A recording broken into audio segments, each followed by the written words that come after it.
モンユナイト、アサルトブレイクパート2後の環境、ネットの反応。普通に強いな。こいつはイルドボルトと放電どっちがいいの？アサシンや隠したにめっぽう強いのがワイボなんだけど弱点も多いから放電の方が使いやすいと思う。ワイルドボルトで無敵になりながらアタックが高2つレベルのコンボを繰り出すのは明らかにおかしい。これのせいでグレのつららばりの価値が薄くなっている。早急に絶対よ。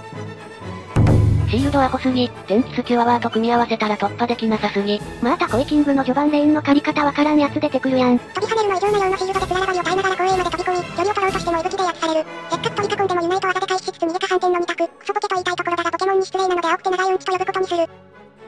天気ス買った。基本フラワーヒールの方がいいと思う。ただ天気スも選択肢に入るぐらい強くなったと思う。スピード環境でこいつを強化するとかいう無能ムーブ。弱くなってない。波乗りならまだ参る。でもすまん、S バやるわ。 S バだけ貫通もらってるのなんなん。 ADC 全員にお茶菓子持って謝罪するべき。強すぎ、ソロランでも十分やばいだろ。大会出る人ほんまかわいそう。